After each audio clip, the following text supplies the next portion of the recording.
કેટલા આવ્યા છે, કેટલા બાકી છે, કેટલો સમય લાગે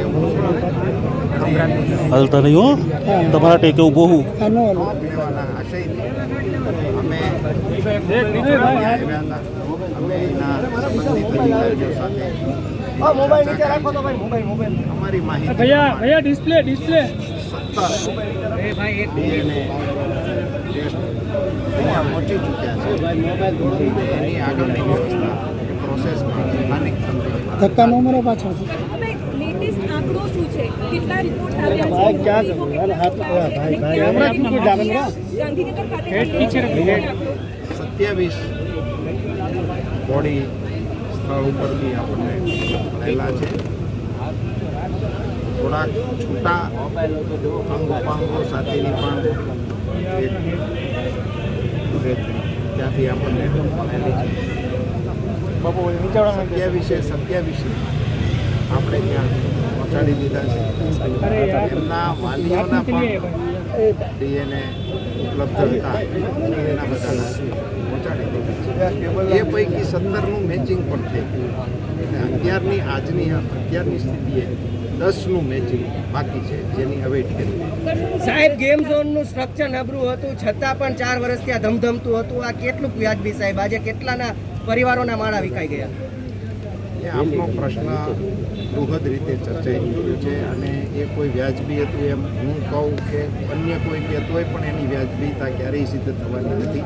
એ નહોતું જ વ્યાજબી, એટલા માટે જ મુખ્યમંત્રીશ્રીએ સીટની રચના કરી. સર, લોકોમાં એવી નારાજગી જોવા મળે છે કે 54 કલાક વીતી ગયા પછી તમે આવ્યા છો. કાલે બહુ વિરોધ હતો કે લોકસભાની જે મતદાન હતું તે પહેલા તમે ઠેકાણે સભા યોજતા હતા. 54 કલાક વીતી ગયા પછી કેમ આવ્યા? હું અહીંયા બીજે જ દિવસે સવારે 8 વાગ્યાનો અહીંયા જ છું. અહીંયા આ સ્થળે હું નહોતો આવ્યો, એટલી વાત તમારી સાચી છે. એનું કારણ પણ આ બધી પ્રવૃત્તિ કરવાથી હું એવું માનું છું, મારું પોતાનું મત છે કે જે પ્રક્રિયાઓ ચાલી રહી છે એને થોડું ઘણું વ્યવધાન થાય છે, ટેકો થવાની પડે. હું અહીંયા જ હતો, હું તંત્ર સાથે સંકળાયેલો હતો, તંત્ર સાથે કોર્ડિનેટ કરતો હતો. અહીંયા આવનારાની સાથે પણ હું પ્રત્યક્ષ જોડાણેલો હતો. એમની સાથે બધાની સાથે સંપર્ક કરીને એનું કોર્ડિનેશન સારી રીતે ચાલે એ હું પહેલે દિવસે અહીંયા હું સીએમ સાહેબને રૂબરૂ હું જ મળ્યો અને આપના લોકોએ મારી બાઇટ પણ લીધી એમ્સમાં. હવે દાખલો કેવો બેસાડવો જોઈએ? એસઆઈટીની રચના થઈ, 2-4 લોકોને સસ્પેન્ડ કરાયા. એનાથી આગળ આ વખતે કંઈક નવું થશે કે આ દુર્ઘટનામાં પણ કંઈ નવું નહીં થાય? આપણે એવી અપેક્ષા રાખીએ છીએ અને મારો પોતાનો એવો નમ્ર મત છે જે પ્રકારે મુખ્યમંત્રીશ્રી પોતે એમાં ઇન્વોલ્વ થઈ જે રસ લઈ રહ્યા છે ત્યારે ડે ટુ ડે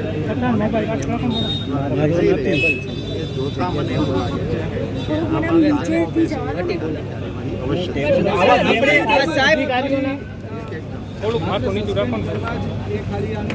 હું સસ્પેન્શનને તો કાર્યવાહીનો ભાગ જાઉં છું, એને કાર્યવાહીનું પરિણામ નવા નિયમો ક્યારે બનશે? સાહેબ, પરિવારજનો લોકો દાખલો બેસાડવાની માંગ કરી રહ્યા છે.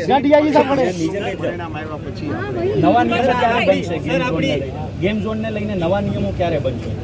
એ પ્રશ્ન આપનો એવો છે કે સીટવાળા ભલામણ કરશે, સરકાર પણ ક્યાંકથી એના અંગેના રિસોર્સમાંથી પોતાની બોલો અને એ પરામર્શ કરીને એ થોડીક લાંબા સમય આપણી આ કમનસીબી કહી શકાય. આપણે વિશ્વગુરુ બનવાની વાત કરી, એમ્સ રાજકોટમાં છે, છતાંય ડીએની રિપોર્ટ માટે ગાંધીનગર જાય 54 કલાક થઈ, હજી કેટલાય સ્વજનોને કઈ હતા પતા. અહીંયા કોઈ યોગ્ય જવાબ નથી આપતા. મંડપ રચાઈ સર, આ સ્વજનોની ચૂંટણી સમયે 2-4 પેજ પ્રમુખ બેઠા હોય છે બધી જગ્યાએ. અહીંયા સર એવી વ્યવસ્થા હોવી જોઈએ ને. લોકોમાં ખૂબ આક્રોશ છે. ભાઈ, તમારી વાત સાથે તમારી ફરિયાદ સાથે આવી આકસ્મિક દુર્ઘટના કોઈ અપેક્ષિત હોતી નથી અને આના ઘણા બધા પરિમાણો હોય છે અને એને કારણે વ્યવસ્થાની અંદર નાની મોટી કોઈ ક્ષતિ રહી ગઈ હોય તો એને મોટી તરીકે નહીં જોતા એને હું સપોર્ટ લઉં છું તમારો. ધ્યાનમાં આવ્યું એટલે તરત કરવા માટેનો પ્રયાસ.